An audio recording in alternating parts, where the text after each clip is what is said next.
audience members, thank you so much for joining the forum on climate with the California Congressional District 16 candidates. Naomi, could you please get us started? Yes. Good evening, everyone. I am Naomi Chen, and I co-lead the Silicon Valley North chapter of Citizens Climate Lobby, and I am a senior at the Nueva High School. I am so excited to be here this evening. I joined Citizens Climate Lobby because I felt the urgency to take action on the climate now, and I wanted to be heard. Citizens Climate Lobby's mission is to bring everyone, regardless of background and political beliefs, together through a relationship-driven and solution-focused approach to climate change. Tonight, we will once again experience the magic of Citizens Climate Lobby and our sponsors as we talk to our candidates and share mutual concerns about the future of our planet and local communities. Representative Anna Eshoo has spearheaded multiple climate policies on anything from natural disaster impacts to ecosystem conservation and energy and transportation. That means we have big shoes to fill. To our wonderful candidates, thank you so much for being here and being ready to listen and answer our questions. We hope you can share some specific policy agendas or action items toward finding climate solutions. And lastly, but definitely not least, thank you to our sponsors, 350 Silicon Valley, Thrive Alliance, Sustainable San Mateo County, Actera, Greentown Los Altos, and Sustainable Silicon Valley for your continued support. Tonight wouldn't be possible without you. And without further ado, I'd like to introduce Dr. Neela Patel, our moderator for this evening. Dr. Patel is a chief business officer at a biotech startup. She has also been a lifelong activist for social justice and for the environment. Thanks so much, Naomi. It's great to be here with all of you this evening, and huge thanks to our candidates for being here and audience members for taking the time this evening to get educated. Shout out to Madeline Friedman, Jen Bulka, and a crew of volunteers who were able to pull off these two forums in less than 4 weeks. Special call out to Elaine Salinger for her dedicated leadership on the climate. I'm Dr. Neela Patel, member of San Mateo's CCL's Grasstops Group. This is a task force within CCL. It works with community leaders to advocate for immediate action on climate. As all of you are aware, there are 10 candidates running in the primary, a wealth of talent. This evening, we will hear from 4 of them. Unfortunately, Evan Lowe is unable to join. At the second forum, which will be this coming Monday night, the other 5 candidates will speak. So please register, tell your friends, and join us on Monday. This session is being recorded, and the link will be sent to everyone who signed up for either this session or for the forum on Monday. And by the way, chat is disabled. Tonight's format, opening statements of 1 minute from each candidate. I'll then ask a series of questions. Candidates have 1 minute to respond with a 10-second warning. Microphones will be silenced at the 1 minute mark. Candidates, there won't be follow-up questions, so use your time wisely to respond directly to the question. We'll rotate which candidate answers first in alphabetical order of first name. Audience members, thank you for listening carefully. You'll have the opportunity to ask questions in the Q&A box on your screen. We'll draw from your questions in the second half of the forum. Let's get started with opening statements. I'm excited. Greg Tanaka, could you please start us off with your 1 minute opening statement? Well, first of all, let me thank everyone for putting this on, and thank you for the people attending, because I think being involved in the community is really important. My name is Greg Tanaka. I serve on the Palo Alto City Council, and my commitment to the environment is a deeply personal one. Every day I opt for biking or public transit, living the principles of sustainability that I advocate for. Professionally, I've been at the forefront of environmental action. As a staunch proponent of Palo Alto's sustainability and climate action plan, I push for ambitious goals like 80% reduction in emissions by 2030, demonstrating our capacity to lead in climate action. In our area, the biggest source of carbon is cars. I've actively supported innovative transportation solutions to tackle our district challenges. This includes expanding SamTrans services, exploring BART extensions, and envisioning underground Caltrain. Initiatives that help reduce congestion and carbon emissions while enhancing our community's quality of life. In Congress,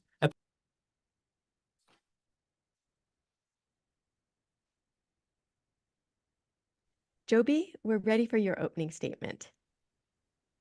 So let me take you back to 1956. It was the year that when Congress tried to destroy the Grand Canyon, the image that I have behind me.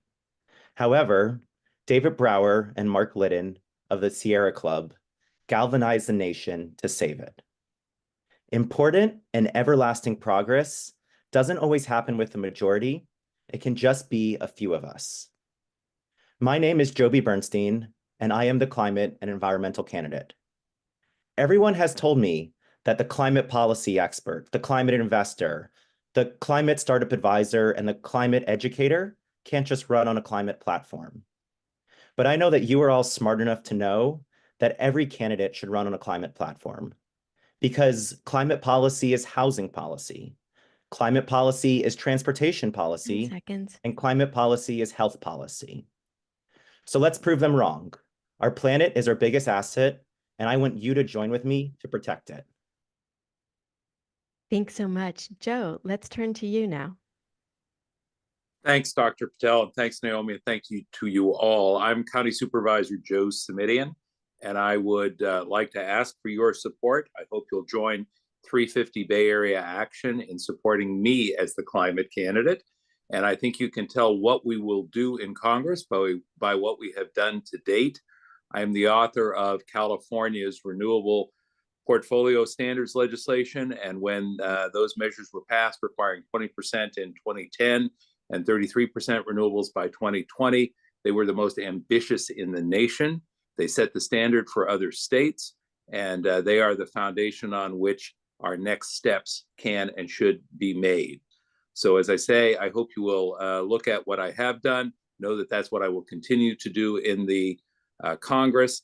As a member of the County Board of Supervisors, when I came back to the county, my first push was to make sure that we were founding members of Silicon Valley Clean Energy and had that renewable carbon-free energy. Thanks, Joe. Julie, let's hear you. Thank you so much for the opportunity to participate in this really important conversation. I am Julie Lythcott-Haims, Palo Alto City Council member. My parents are a public health doctor and a science teacher, so I grew up not just believing in science, but trusting scientists. And scientists are telling us that we have precious little time left to protect our civilization from catastrophic climate change. I'll admit I'm new to climate action. As a younger person, I studied American studies. I focused on poverty and homelessness, racism, voting rights, housing, and education. But then Al Gore came along with his amazing movie and Inconvenient Truth, and I became a convert. I appreciated none of the rest of the stuff I care about matters if we don't have a livable planet. So in my home, we now have solar panels and electric and hybrid vehicles and an electric heat pump water heater. And, 10 seconds. I'm really interested in how we narrate to the millions of Americans who, like me, didn't quite get it. We have to tell better stories, and that's what I plan to do as an elected in Congress. Thanks so much. Okay, we're going to get started with our questions. The first question, what policies would you sponsor to help the people of the district and of the country as a whole adapt to the effects of a changing climate? These include ones that we've all experienced: hotter summers, more intense wildfires, stronger winter storms, rising sea levels, and other things like that. Julie, we'll start with you this time. Okay, thank you. I'm always going to bring the equity lens. The climate impacts on people of color and low-income people are simply greater than they are on those with more resources. We have to make sure that our resiliency planning and resource allocation is equitable. When it comes to what we can do at the federal level, for example, it'll cost $150 billion in California alone to retrofit buildings and to get everyone into non-fossil fuel burning vehicles. Yet at the federal level, only $8 billion has been allocated for climate action, so more resources are needed now. The Thrive Act, which would authorize at least $1 trillion a year until 2031, provides family-sustaining green union jobs for more than 15 million American workers. I'm also really excited about Anna Eshu's proposed Smoke and Heat Ready Community 10 Act. seconds. Federal grants to make sure that we're ready to fight the fires and provide cooling centers and shelters and so on, resiliency hubs to protect our community from what's coming. Thank you, Julie. Greg, over to you. As a city council member and a candidate for Congress, I understand the diverse challenges of this district. It's a hub of innovation and natural beauty, but we face a critical juncture in our fight against climate change, and our actions must reflect the urgency of this moment. My priorities are clear. First, we must bolster our defenses against coastal erosion and rising sea level rise, a crucial concern for our coastal communities. This involves investing in sustainable infrastructure and natural barriers to protect our shores. Second, I advocate for innovative transportation solutions across the district, reducing congestion and emissions. This means enhancing public transit and exploring new environmentally friendly options crucial for cities in our district. Furthermore, I support implementing national carbon cap and trade systems, drawing from successful models in California to reduce emissions and promote renewable energy. This initiative is vital for our entire district, from our urban centers to our rural communities. In Congress. Thanks so much. Joby, let's hear from you. Right now, we are creating a climate caste system in this country where we are putting those who are most vulnerable into the most harm. Adaptation, mitigation, and resilience are not talked about enough. When it comes to heat, 12,000 Americans die every year from heat-related causes. We need passive building infrastructure, such as natural ventilation and green roofs. When it comes to green spaces, we need to bring down urban heat islands by adding more trees that can decrease outside temperatures by 7 degrees. We need to build fire breaks to protect dwellings from the encroachment of wildfires. And we need infrastructure to divert excess flooding, but also help with storage for periods of drought. These projects have consistently been proven to be cost-effective, job-creating, and life-saving. So let's get to work. Super. Joe, let's hear you now. Oh, Joe, you're muted. Let me.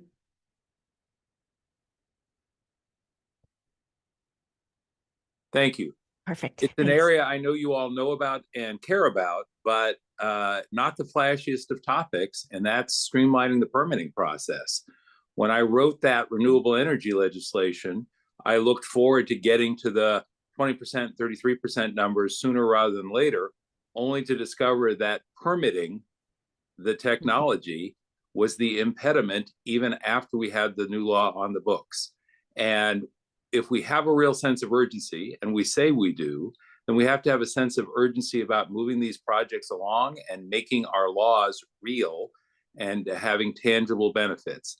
That can be done while still consulting with the local community, still applying rigorous standards, but we got to move. The notion that it would take 5 years to permit a project when the climate crisis is now is really something that we just can't accept. The status quo is not acceptable. Let's get these permits moving through the system. Thank you. Terrific. Thank you so much all for your thoughtful responses. I'm very excited at how engaged all of you are with these issues. We'll come to question number 2 now. In the United States, achieving the 2030 CO2 emission reduction goals may pose challenges, particularly in the short term, due to insufficient manufacturing capacity and resources. At the same time, China has overcapacity in manufacturing for wind turbines, solar panels, and batteries, and could export those items. Imposing tariffs on those Chinese-produced goods protects domestic manufacturing, but such measures may lead to an increase in the overall cost of electrification. What are your thoughts on potential solutions or alternative strategies to navigate this complex situation? Joe, we'll start with you. Thanks. I think what I would say is, what good is saving a buck if you lose a planet? That's my reaction to the issue that you've raised. I would go farther and say this. I know we have supply chain issues. I know we have national security issues.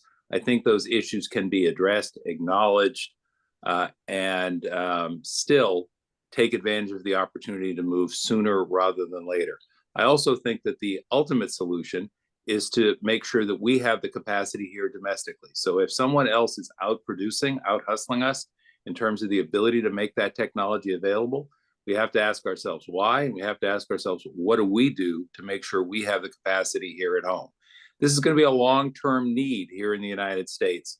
So simply accepting the fact that we can't get it done as quickly or as effectively as others is not, to me, an acceptable solution. Thank you.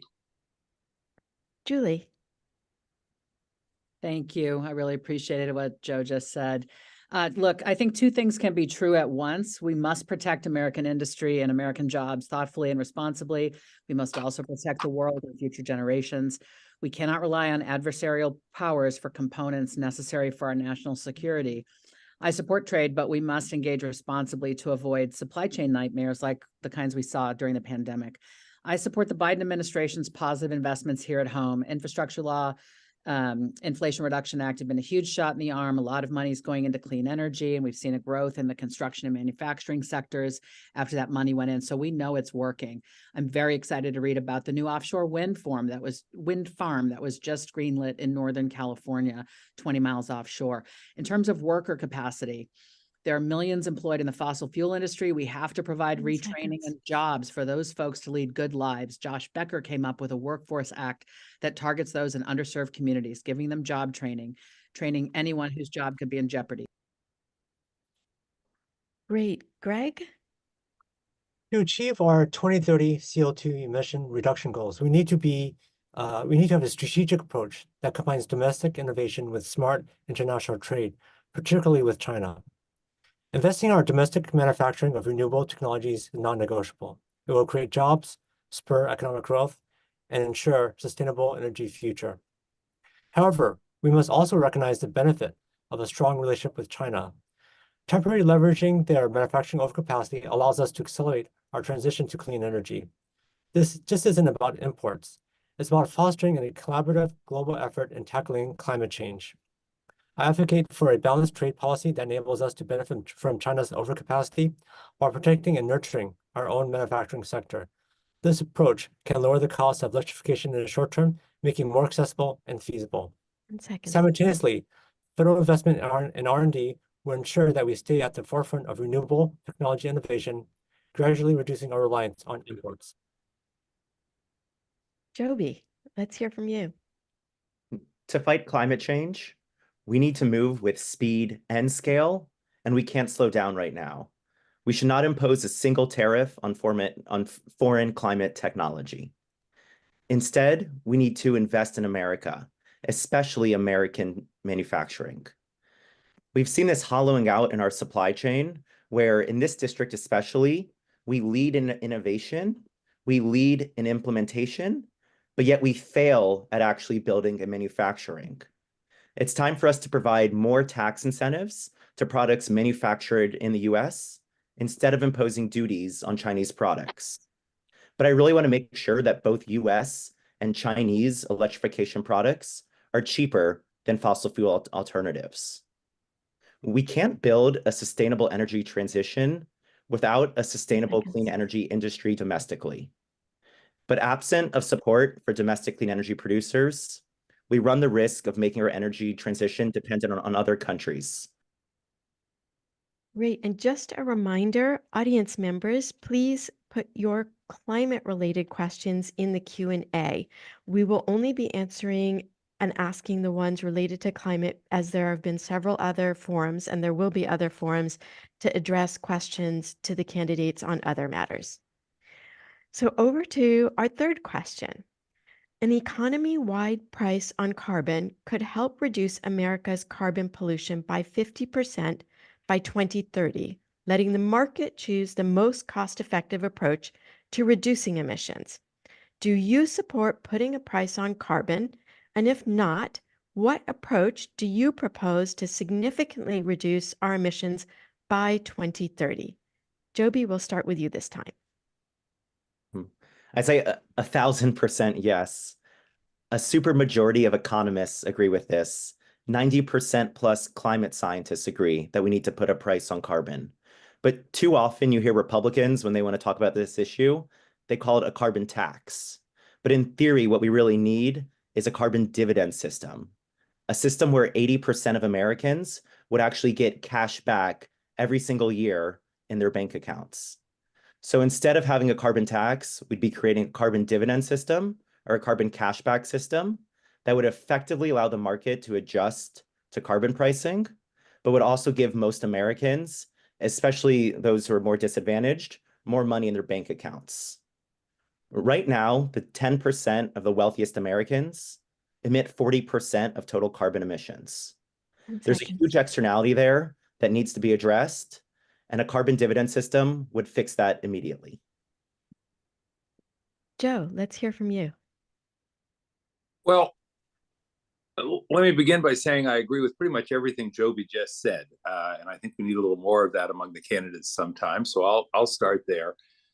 So to take it to a slightly different place, there was passing reference to externalities, and I'm guessing that means negative externalities in terms of the impact that the current system has on all of us in terms of climate change.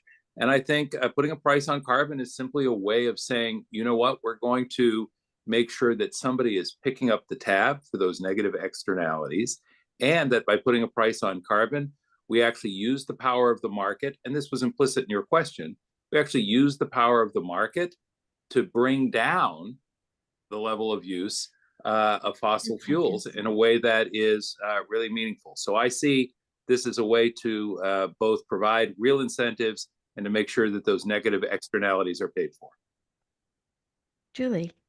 Thank you. I too really enjoy this conversation.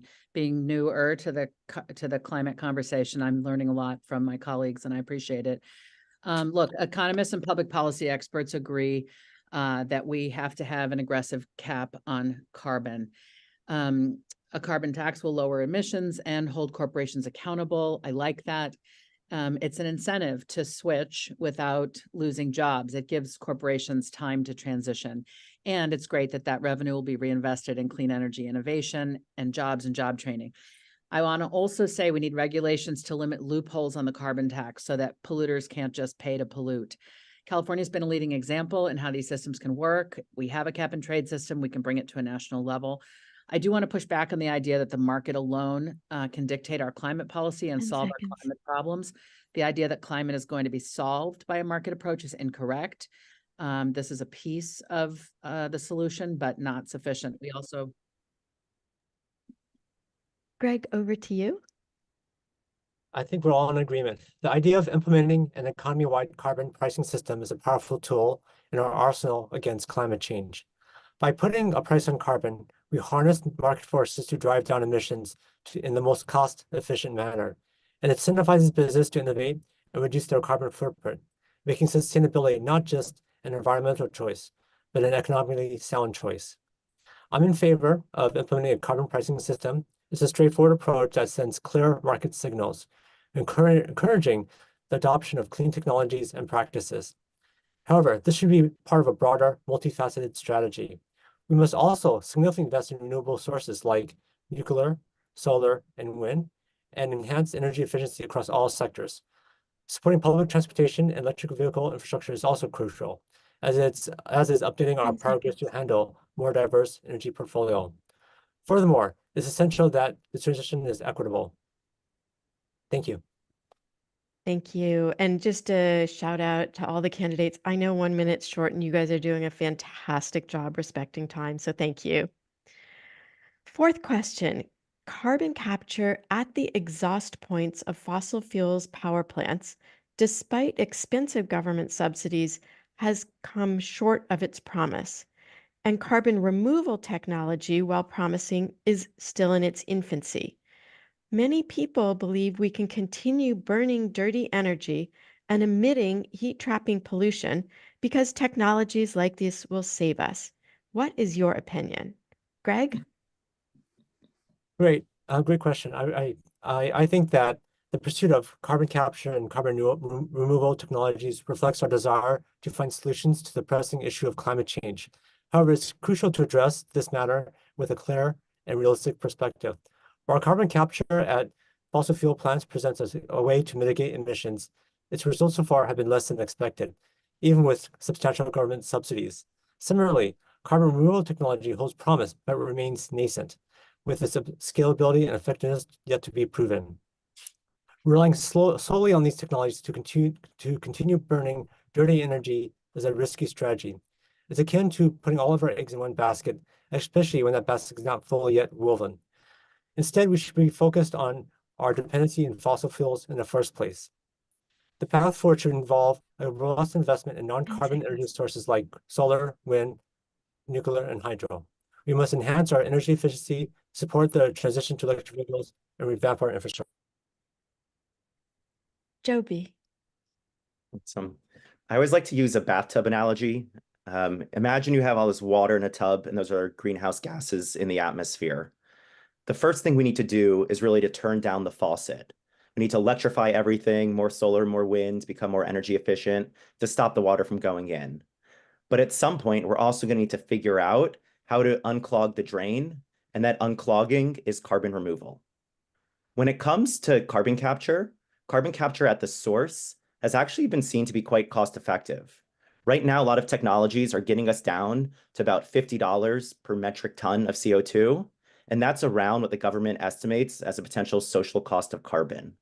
So for hard to abate sectors, such as steel and cement, this is a proven technology that if we had carbon pricing, it would make a lot of sense today. When it comes to direct air capture, the cool machines you see in Switzerland, we're seeing much higher costs, and so it may not be as relevant, but carbon capture at the source is making lots of improvement and is worth it. Joe, let's hear from you. Could you ask the question one more time, please? Absolutely. This question is about both carbon capture and carbon renewal. Carbon capture at the exhaust points of fossil fuel power plants, despite expensive government subsidies, has come short of its promise. And carbon removal technology, while promising, is still in its infancy. Many people believe we can continue burning dirty energy and emitting heat-trapping pollution because technologies like these will save us. What's your... To which I would say, no, no, no, no, no, no, no, no, no. And in what world does it make sense to say, let's create a problem first and then fix it? Far better to not create the problem. And so I want to pivot to another one of the excruciatingly boring, but nonetheless important topics, which is energy efficiency. The cheapest and cleanest unit of energy is the unit of energy we don't use. So if we have energy efficiency, if the homes and commercial spaces that we occupy are energy efficient and we don't need that energy in the first place, then we've not only reduced the cost for members of the public, back to the equity lens that was referenced earlier, because this is particularly important to folks of modest means, but we've also avoided creating the problem in the first place by simply reducing demand. Energy efficiency, not a flashy topic, but incredibly important and incredibly effective and the smart way to go, even if it's not all that exciting. Julie. I guess I'll start by saying, remember when solar and wind used to be super expensive and impractical? Remember Jimmy Carter? My dad was in the Carter administration in public health, and Jimmy Carter put solar panels on the White House and was laughed at by conservatives, and Ronald Reagan took him down. But we got there. So I'm going to support innovation, and I think this is a transitional technology that still needs a lot of work. It is a piece of the solution. We do have to clean up the past while also innovating toward the future. But I want to remind us to be aware of our historic behavior around dumping waste or hazardous substances in poor communities. When we capture carbon, whether in the ocean or in the ground, we must do so through a lens of environmental justice. People of color and low-income individuals must not bear the burden of carbon capture in their communities. Let's also not forget about the natural sources 10 of seconds. carbon capture, trees and forests. We must protect our national forests and lands and plant more trees. Thanks, everyone. We'll now come to our fifth and final question before we turn to audience questions. The Federal Bipartisan Infrastructure Act of 2021 and Inflation Reduction Act in 2022 represent the largest investments in clean energy, climate resilience, carbon reduction, and climate action ever. What improvements or updates would you propose to these two acts to make them even more effective? Julie, we'll start with you this time. Okay, thank you. I think the average American doesn't necessarily understand the difference between the Infrastructure Act and the Inflation Reduction Act. I think we have to do a better job as leaders of helping our citizenry appreciate what laws are about and the impact they're having. I love it when you go past a sign on the highway that says these improvements were, courtesy of the such and such act. My second point is that MAGA extremists are threatening to stop funding these incredible investments. They may understand them, they just don't believe in it. As a local elected official, I'm deeply familiar with how these bills get implemented, and I'll fight to ensure that the money gets where it needs to go. The Inflation Reduction Act, I think, contains some concessions for Joe Manchin around permitting for fossil fuels. That's the wrong approach. We need to increase clean energy and decrease fossil fuels, not increase both. Thank you, Greg. These acts mark significant strides in our nation's commitment to clean energy and climate action. They lay a solid foundation, but like any ambition plan, they can be improved and updated. One key area for enhancement is the scalability of non-carbon energy projects. We should increase funding and resources to expedite the deployment of nuclear, solar, wind, hydro, and other energy sources, especially in underserved and rural communities. This would ensure more equitable transition to clean energy nationwide. Another area is the reinforcement of grid infrastructure. Our power grid needs to be modernized to handle increased renewable energy inputs and to ensure resilience against climate-induced disruptions. Investing in more grid technologies, include smart grid innovations, is crucial for this transition. Additionally, focus on the transportation sector is vital. While these acts make significant inroads, we can expand incentives for electric vehicles and invest in further public transportation infrastructure, making it more accessible and efficient. Great. Joby, your thoughts? First of all, we need to give a huge shout out to Anna Eshoo. We got the IRA, the Infrastructure Act, and CHIPS Act, $400 billion to clean, sustainable future for us. It's incredible. The thing, though, that would have been nice to have been included is more permitting reform, especially for renewable energy projects. Right now, if you go out and try to build a sustainable project, there is a 4-year waiting period in the interconnection queue. The interconnection queue itself is made up of 93% of renewables right now. However, within that 4-year time span, 4/5 of projects are dropping out because they can't afford to kind of keep waiting.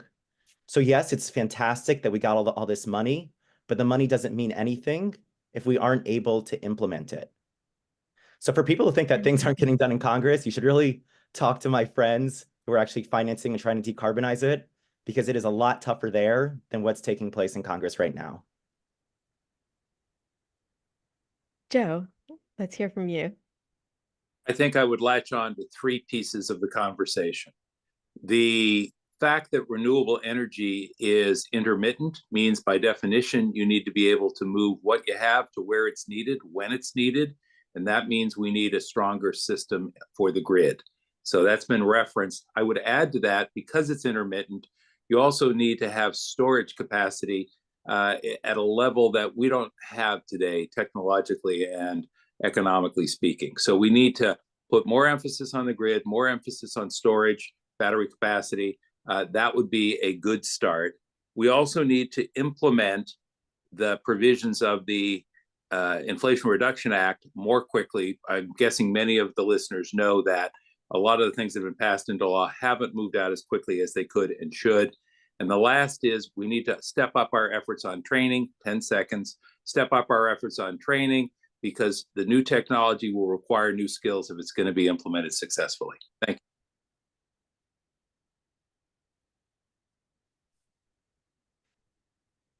I think you're on mute, Neela. Thank you so much. Yeah, sorry about that. Thank you all for your very thoughtful responses. And yes, to all of what you've said, I personally replaced my heat pump water heater for a net cost of $200.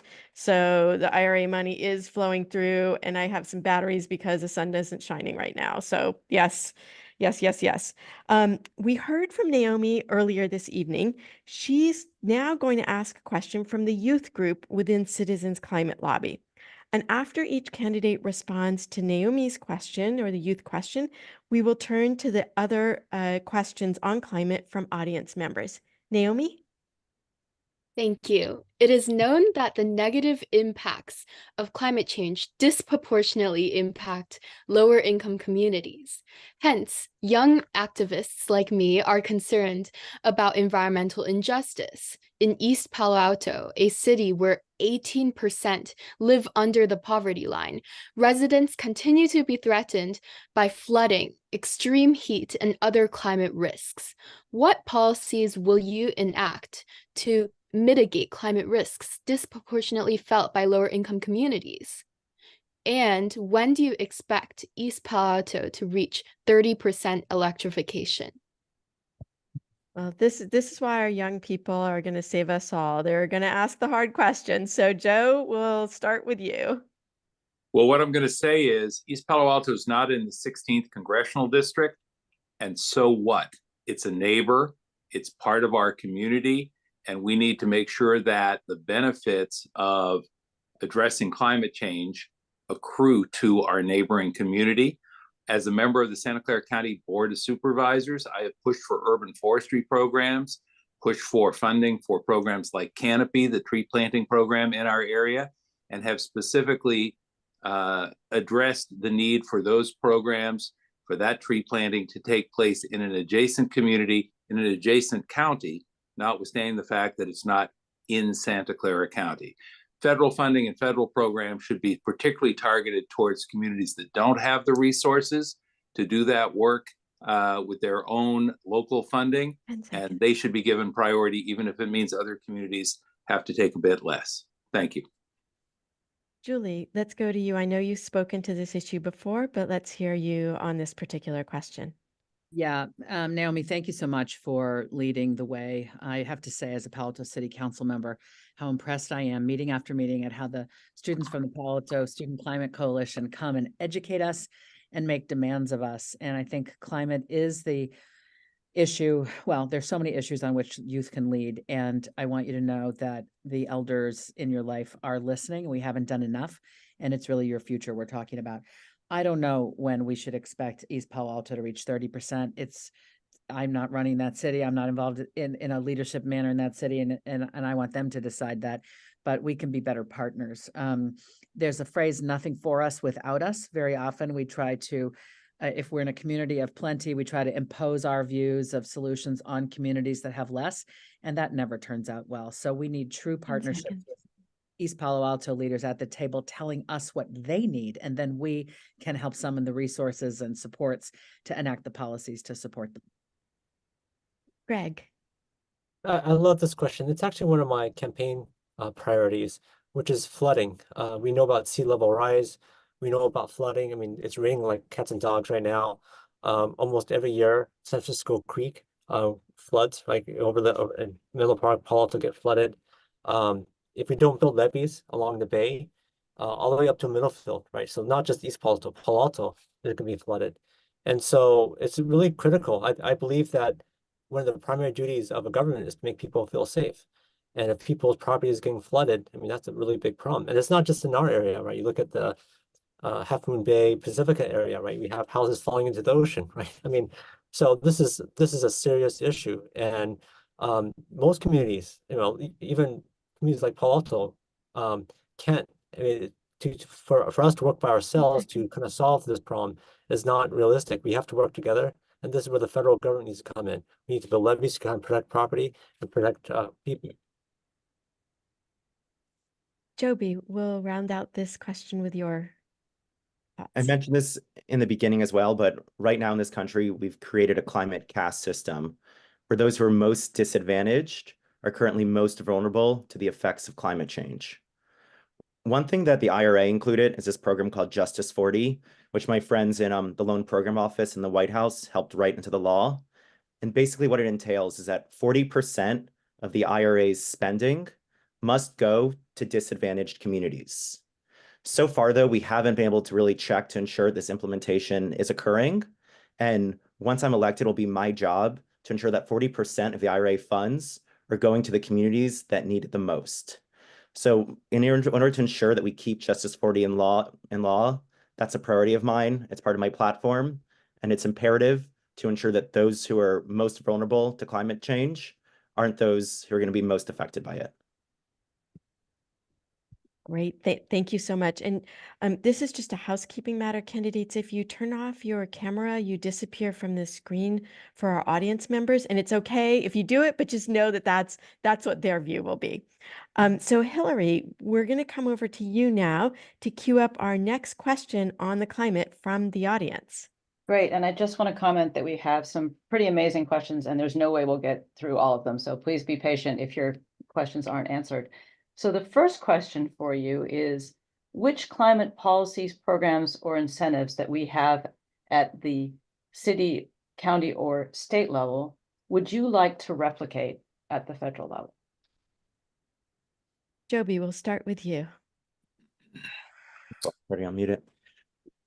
California has forever been a leader in climate initiatives.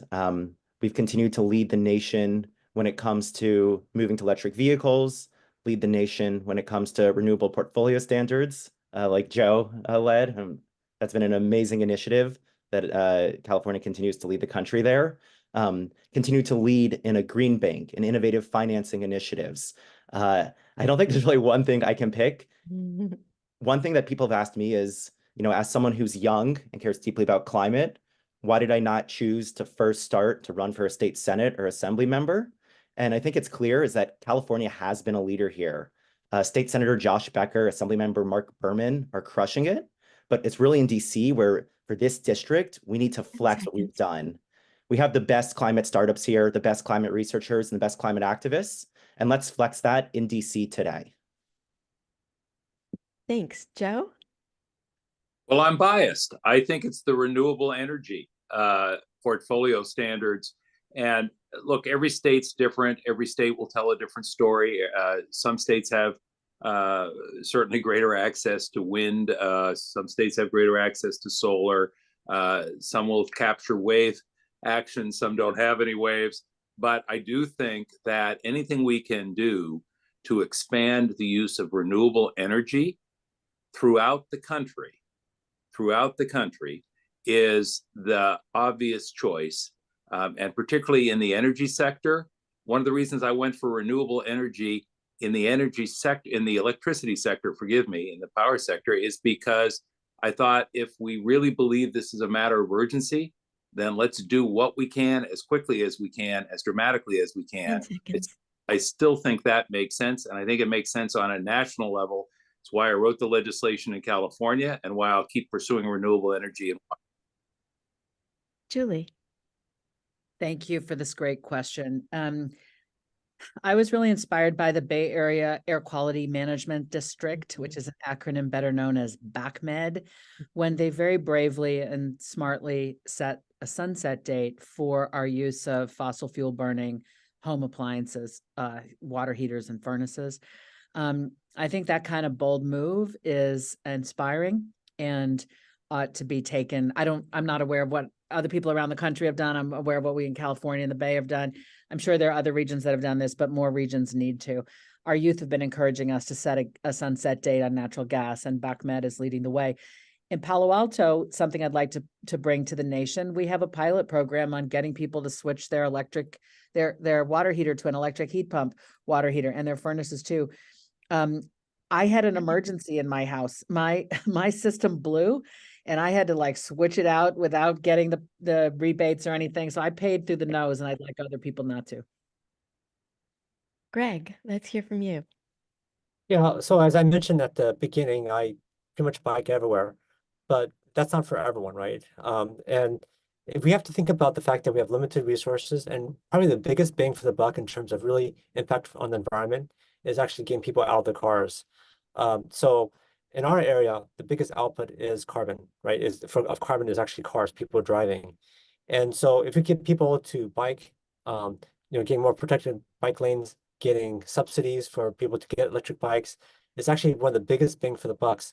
So in our city, we did a study of, the different ways of the heat pump water heater, go passes, electric bikes, and hands down, the biggest bang for the buck is when you get people out of cars. Because, if people drive a Tesla, they think, oh yeah, it's good for the environment. But what they don't know is that, when they're charging the car at night, in the middle of California somewhere, some natural gas plant is being fired up, and all that carbon output is getting into the atmosphere. So really, probably the biggest bang for the buck is really getting more people to bike. Terrific. Thank you all. Hillary, I'm ready for our next question from the audience. Great. For many environmentalists, housing policy is climate policy because of the impact urban sprawl has had on the environment in California, particularly in the Bay Area. As a legislator, how could you work to encourage the building of more housing in states like California, especially in our district? Greg, we'll start off with you this time. Yeah, so I've been on city council for 7 years, and both times that I ran, when I ran the first time and the second time I ran, housing was my priority, and it still remains a priority. We're in an area where it's incredibly expensive. Fewer and fewer young professionals can live where we are, and it's tragic. I think it's changing the environment. And so I think we need to build more housing. We need to streamline the permitting process. I agree with that totally. We need to have smaller units. Small units are inherently more affordable. And we also need to make sure that a lot of the restrictions that we have that prevent housing get put away. But one of the ideas and one of my proposals as part of my platform is to actually underground Caltrain. So if you underground Caltrain from Santa Clara to San Francisco, just in Palo Alto alone, will free up 60 acres of land, and it creates a lot of new housing opportunities as well as reduces noise, traffic pollution, and creates parks and other opportunities for people. Great, Joby? Yeah, I mean, I think I totally agree with that. Climate policy is housing policy is climate policy. I was recently talking to a waiter at a restaurant I was at, and she was talking about how she had to commute every day from Tracy, California to Palo Alto to be able to make it to work. She's someone who talked about how she eats vegetarian, she composts, she recycles, doesn't like to fly, but yet she really can't live an efficient life because she has to drive a far distance every single day and can't afford to live in this district here to actually be able to reduce those emissions. So it is imperative that we think about housing policy as climate policy. To do that, we need to build more, we need to densify our cities. We should move towards thinking about the future of carless cities. And we need to make sure that climate policy stops getting weaponized as housing policy. Thank you. Joe? Oh, Joe, you're muted. Sorry, Dr. Patel, I never know when you're going to unmute me and when I'm obliged to do it myself. No worries. I haven't muted or unmuted you, so you're golden. Thank you. I think there are two things we have to focus on. One is simply funding for affordable housing at the national level. The second is a more 21st century perspective on housing choices and options and opportunities than folks in the federal government, particularly HUD, have right now. They're really sort of stuck in I'll call it a 70s model of urban development that doesn't bear an awful lot of relationship to the possibilities that exist today. To the point that others have made, yeah, you have to have the jobs and you have to have the housing in close proximity, or you can't be surprised that people are spending time, effort, and fossil fuels getting from point A to point B. That's why I've been championing a teacher housing project right here in Palo Alto to serve half a dozen local school districts, because if those folks are close to where they work, they won't be driving from Tracy. Julie? Thank you. Housing is my jam. It's why I ran for local office. Really proud to be on a city council that's making huge strides. Really grateful to my colleague Greg Tanaka and the others. Look, I'm going to go really super big on this. I'm very interested in the 15-minute walkable city, and I'm excited about Strong Towns, the Strong Towns initiative. We've got to bring people in closer proximity. Housing has to be close to great transit, has to be close to jobs and schools and retail and amenities, right? It's good for the local economy. It's good for climate. It's good for humans. It's all like, it's a wonderful bundle, but it requires vision to help communities understand, like, hey, folks, we've been living like this, all sprawled, and now it's really good for all of us to go like this. In Palo Alto, we know that infill housing is essential. There's actually a cool site I want everyone to know about. It's called coolclimate.berkeley.edu.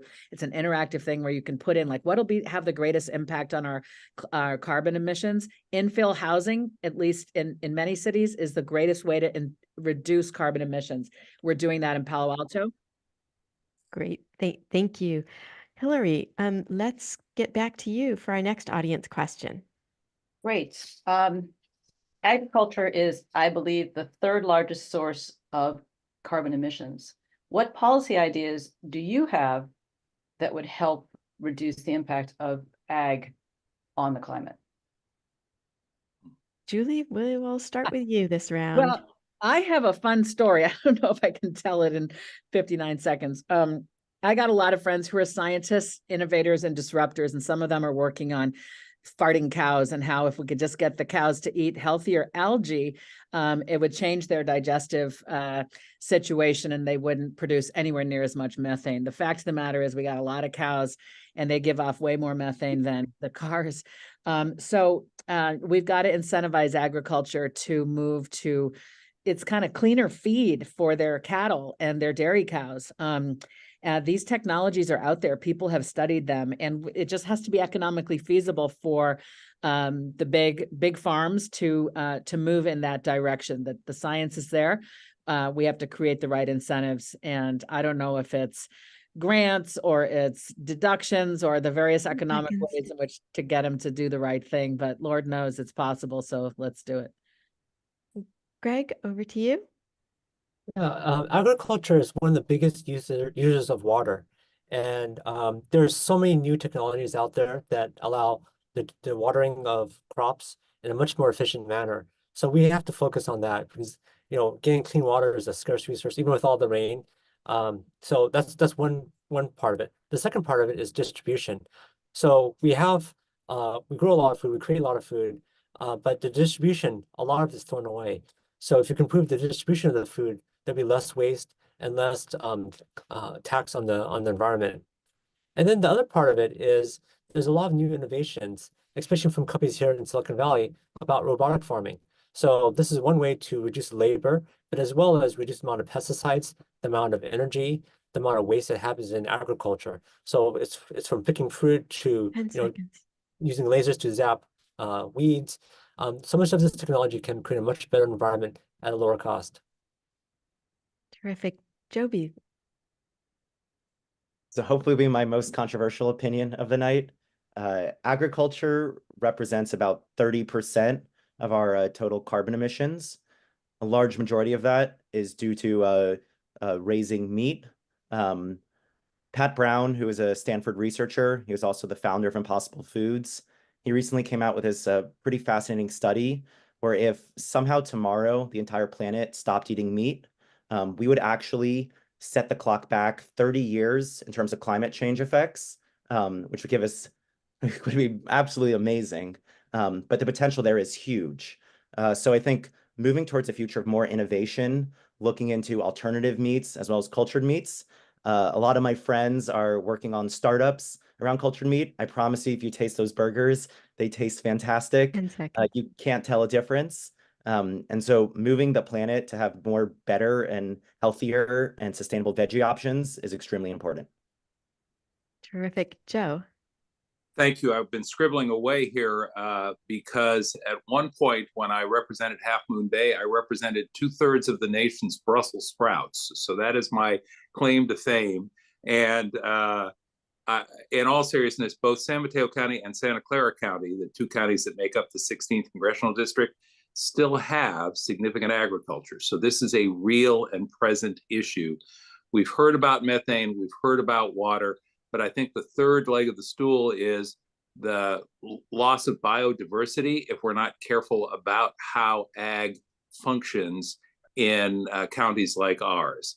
What we can do is something called climate smart agriculture. It's a term that has only sort of recently become part of my vocabulary. I want to be candid about that. But there are lots of things we can do in terms of precision agriculture, making very careful use of plots of land, and also increasing productivity so that we are not overusing the land. Terrific. Thank you for your thoughtful responses to questions on the fly. So, Hillary, we're ready for the next one from the audience. Great. Water supply in the West is a big issue. And by the way, I was asked to ask you guys harder questions, so this is a big, hard one. How would you shape policy to ensure that water for all the uses we have in California, and apparently we need a lot of water to mine lithium too, which I didn't know, that our water is being used sustainably in agriculture, residential, and other commercial uses? Joe, we'll start you off on this question. Thanks. I want to say one of the more significant pieces of legislation I authored in the California State Senate was the Delta Reform Act. The key provisions of the Delta Reform Act were to make sure that as we looked at an adequate supply, we made environmental protection a co-equal goal. And that was a first for California, so that we now, as we look at the Delta, that fragile place, that extraordinary place, we are mindful of both the supply issues, yes, but also the environmental issues. The response to the rest of the question is, we know we have enough water. We just don't know how yet to capture and use and reuse it effectively. So it's about use and reuse.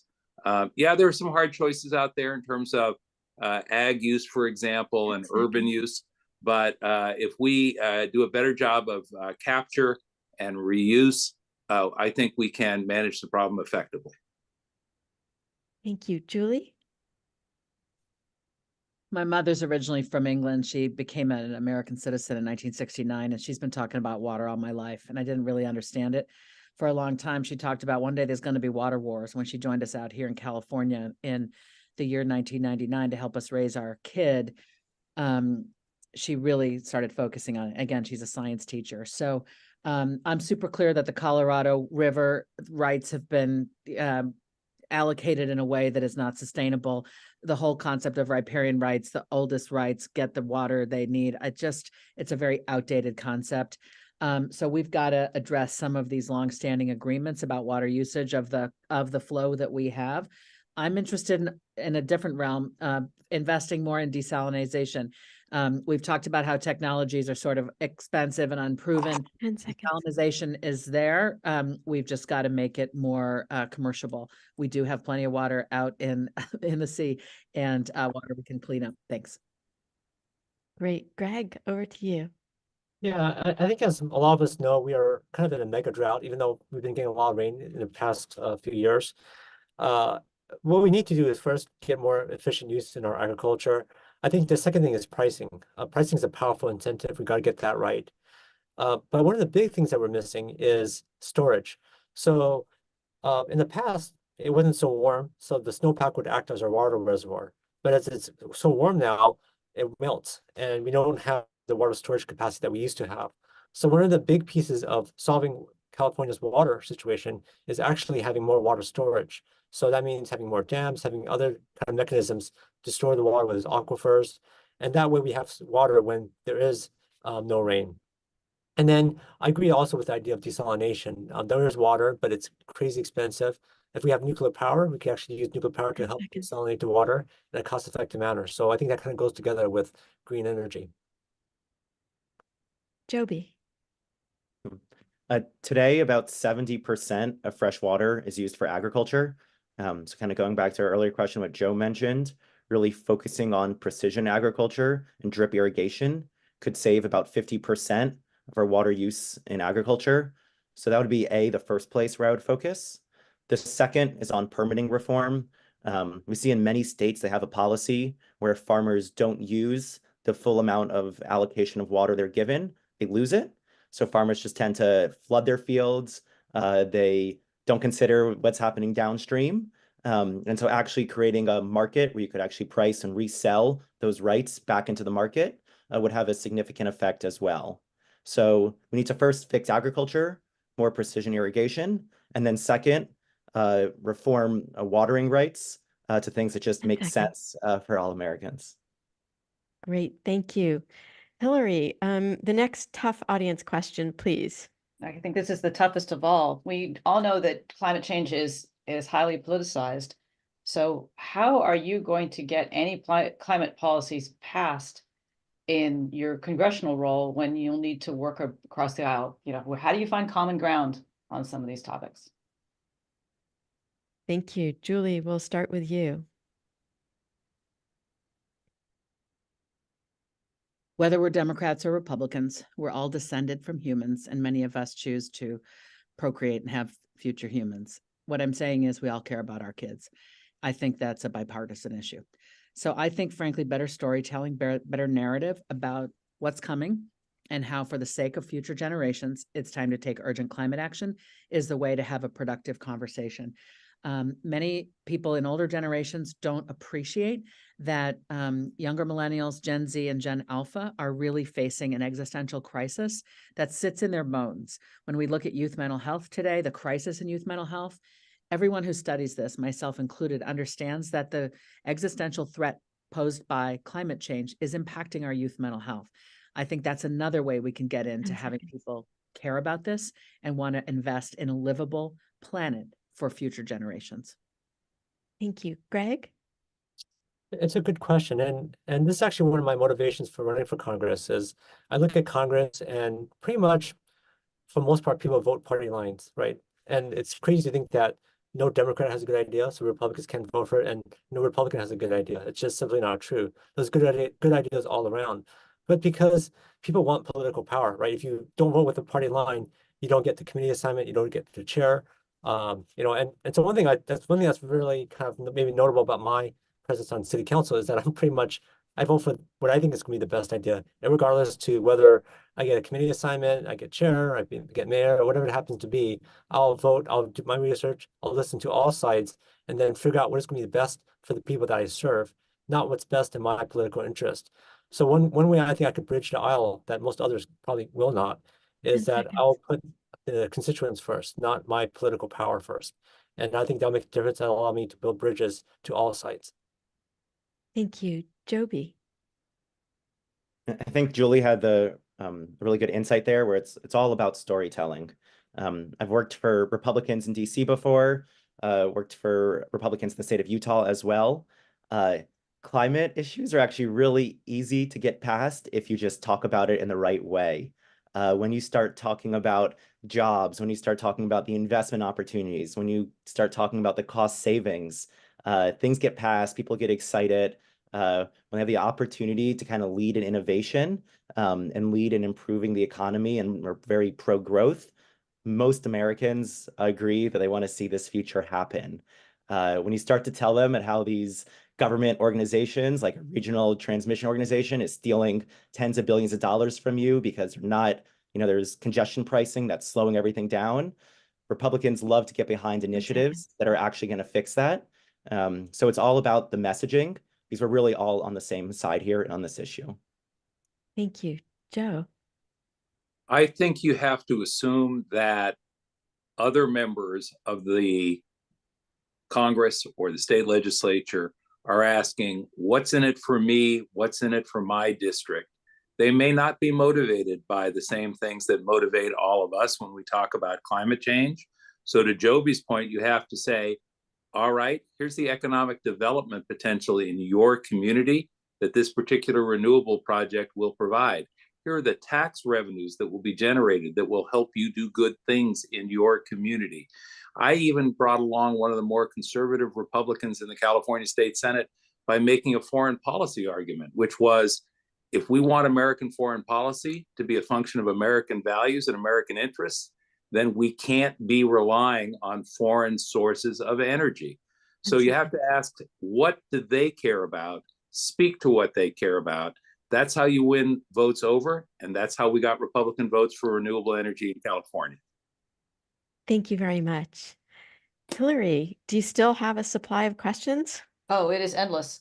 All right, so what We do won't keep you here believe- all night. Don't worry, candidates. But they're great questions, and I really want to thank the audience for some great thought that went into these questions. So what do you believe is the most important piece of legislature that Congress could pass in 2024 to help, well, I guess in your case, it'd be 2025 to address the climate issues? Greg, we will start with you this time. Yeah, I think one of the most disappointing technologies that I guess lost opportunities is nuclear power.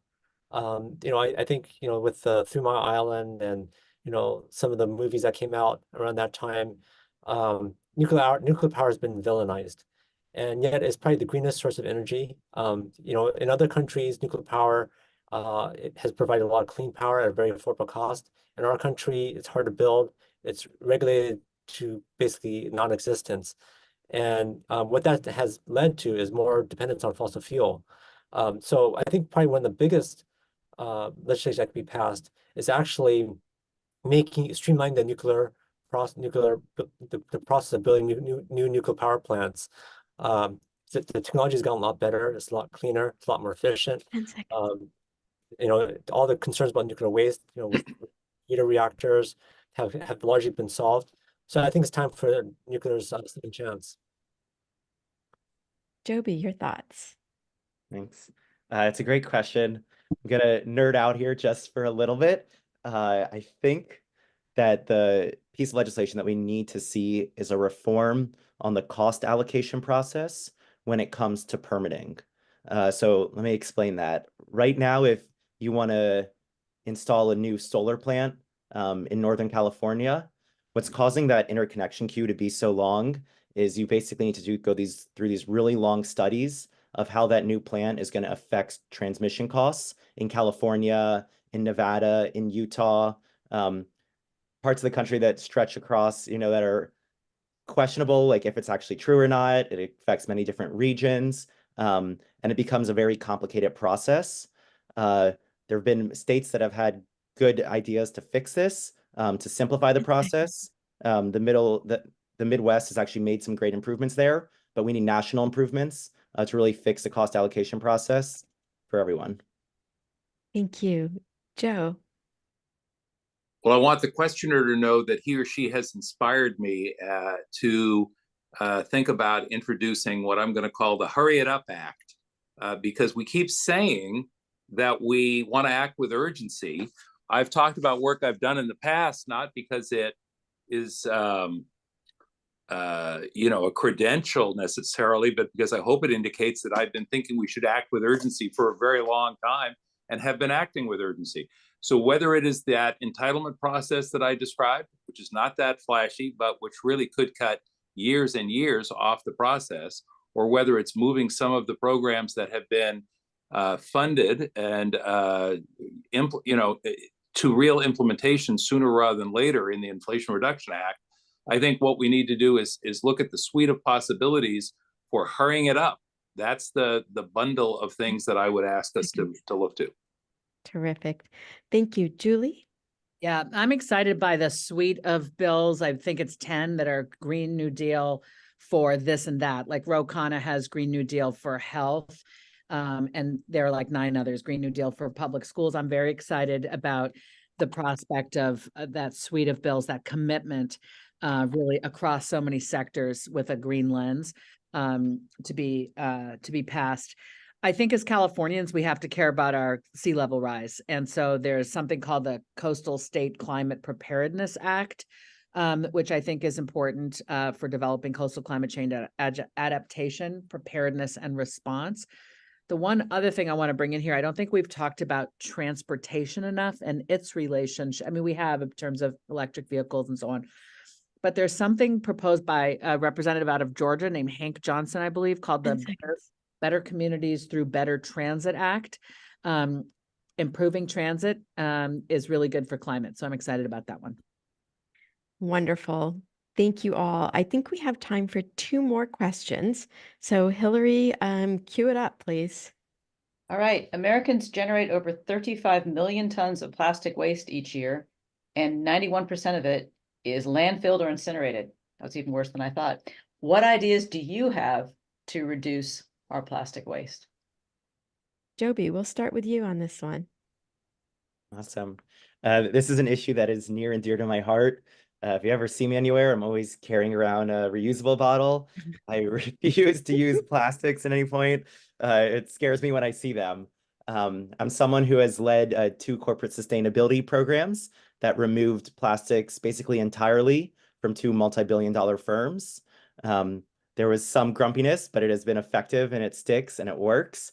And it is I think in this issue, the private sector can do a lot and individuals can really do a lot to make change and really galvanize the rest of this country. Can't be fixed for everyone. And I think what we're seeing is a lot of new plastic chemistry that makes actually composting of plastics speed up from 50 years down to 10 years. The problem is that these materials aren't getting composted too often. They end up in a landfill where they become methane when they decompose. So we just need to ensure that more of America can actually compost these plastics. Thank you. Joe? Well, I think it's all about alternatives. I think if people don't have choices, if they don't have good choices, we can't be surprised that they make bad choices. As a member of the California State Senate, I was one of 2 state legislators who authored green chemistry legislation to make sure that we had identified problem chemicals and products, and that we identified alternatives to those problem chemicals and products. And if we have real, meaningful, legitimate choices for people, they will make the right judgment, particularly if we can price them right. So I think if we're talking about sort of moving plastics out of the mainstream, we have to have alternatives, and that's the work I have done to date, and it's the work I will continue to do. And the last thing I'll say, in addition to incineration or landfill, bad news, of course, is how many of those plastics end up in our water supply or in our oceans. And that is really the challenge of the future. Thank you. Thank you. Julie? As a 56-year-old, I will share that I remember when we used to litter in this country. My childhood in the late 60s and 70s was full of people littering. Young people don't appreciate this, but parks just used to be full of cigarette butts and candy wrappers and all of that. And then somebody came along, a great public service advertising marketing campaign said, give a hoot, don't pollute. And there was this owl, and we all began to listen. And Smokey the Bear taught us, like, only you can prevent forest fires. Now, these things sound sort of simple, but a national campaign to basically change behavior. That's what we're talking about. Behavioral change at the level of individual humans is necessary. We do it through social norming. You tell people what the right thing to do is. You tell them that their neighbors are doing it. They're incentivized to do it. And when we create a groundswell of people making the switch, corporations respond to basically what their consumers are asking for. Thank you. Greg, we'll round out this question with your response. Yeah, this topic that I'm actually really keen on. During one of my office hours, I hold office hours every week. I had a Girl Scout come to my office hour, and she would talk about banning straws, plastic straws, and why. And I encouraged her to attend our city council meeting and with her troop and kind of talk about this. They did that, and we actually eventually passed a plastic straw ban. So I absolutely recognize the problem. And I think one of the biggest ways to actually affect this is actually increasing the amount of redemption. So, people have that 5 cent, maybe a lot of people just don't care, but if you make it big enough, it drives the right behavior. And I think using economics to drive the behavior that we desire is one of the biggest knobs we could turn, especially on the federal level. Of course, I think we should also invest in R&D like biodegradables, recycling technology, but really economic incentives does magic. Thank you all. Okay, Hillary, our last question of this evening, please. Great. How does the federal government encourage local energy generation and storage with microgrids, solar panels, batteries, etc., which would both lessen our dependence on the grid and also provide more resiliency if electric power goes out? Joe, over to you. Thank you. The short answer is with incentives, carrots, not sticks. And this has been, and I think Joby and others have mentioned in passing, the resistance that folks routinely provide when they are regulated. But you get a very different reaction if people are incentivized. So to the extent that there are these smart local strategies, providing federal incentives, whether they be regulatory relief or whether they be financial in nature, is the way to get folks in 3,000 counties in 50 different states to do the right thing in terms of local solutions to what is really not just a national problem, but a global problem. And by the way, I'm smiling at Julie, even though she can't tell, because I believe it was Woodsy the owl was the name of the owl who said, "Don't pollute." Woodsy. Great, Julie, that's a perfect handoff to you. Yeah, I'm gonna admit that I don't know a lot about this one.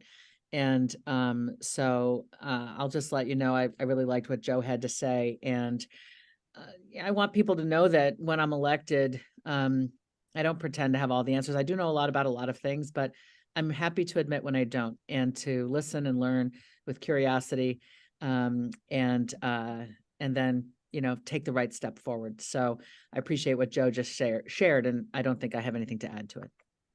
Thank you for that very honest answer. Greg, we'll turn to you.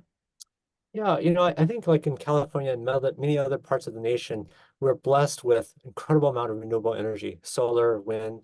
But the problem is when the sun goes down and wind stops blowing, what do you do? So energy storage is kind of like the missing piece. And without that, it's very tough. I think there's a lot of innovative solutions out there. The problem is a lot of them are very expensive. And so what we need to do is we need to invest in R&D to lower the cost, whether it's, you could use batteries, you could use, I've seen people using bricks to store energy. There's many ways to store energy. There's also using things like liquid sodium. So there's lots of innovative technologies, but it's going to take time to do the R&D to make it practical and something that we could deploy. So I think in order to really kind of solve this problem, what we're going to need to do is invest in R&D. Our country has remained a leader in the world because of the fact that we've invested in so much technologies that we are in many areas number one, and we need to invest in number one, and we need to invest in storage technology to become number one in this area as well. Joby, we'll round out this set with you. I feel like microgrids rarely gets brought up, so this is exciting. Basically, what a microgrid's job is to create a self-sustaining and sustainable grid in a smaller part of a network instead of having it involve like the whole country. Everyone hates blackouts. When there is one issue that occurs, up in San Francisco, it might affect people down in San Jose. And that's a problem with grid reliability, is that so many different pieces get connected to each other that it is very vulnerable to some small glitch in one part of the system that can cause blackouts hundreds of miles away. And so what a microgrid does is it basically fixes that problem by ensuring that each grid kind of be separated, and it makes for the grid to be a lot more resilient. So that resiliency is very important. The Inflation Reduction Act has actually provided quite a lot of resources, but California has gone even further. They've allotted $200 million to be used. So it's time for us to start using that to create more microgrids here. Wonderful. Candidates, you have just been fantastic with the detailed answers you provided and also the civil discourse. I wish that every conversation when we were as voters listening to candidates would be like this. So my most sincere thanks. I'm sorry, audience members, we were not able to accommodate all of your questions. We are going to consolidate the remaining questions and send them to the candidates. And candidates will have a week to respond in writing. We can then provide those answers to all audience members who registered for one or both of the forums. And again, thank you to the candidates for taking the time to share your positions with us this evening, and to the audience members for making an informed decision about your vote in the upcoming primary on March 5th. Please remember to sign up and join us on Monday, this coming Monday at 7 p.m. to hear from the remaining 5 candidates, Peter Dixon, Rishi Kumar, Sam Liccardo, Ahmed Mustafa, and Peter Otaki. Naomi, close us out. Thank you all so much for attending, candidates for participating, Dr. Patel, and our co-sponsors, 350 Silicon Valley, Thrive Alliance, Sustainable San Mateo County, Actera Greentown Los Altos, and Sustainable Silicon Valley. On your screen, you will find the QR code to sign up for our next session, a 2-minute call to action sign up, a link to Citizens Climate Lobby's 2024 California Regional Conference at Menlo Atherton High School on April 6th and 7th, and a link to join your local Citizens Climate Lobby chapter. Please consider joining one of us or our sponsors to work to bring about a rapid, just transition to a carbon emission-free economy. Get your phones ready and take a few seconds to scan our QR codes and start taking action. We will leave this screen up for a few minutes after the meeting, and in 3 to 4 days, we will send an email with a published link to tonight's recording, among other resources, so any family or friends who could not attend tonight's panel can catch up with our panel. And Lastly, and most importantly, please remember to vote in the March 5th primary. Thank you and have a great evening.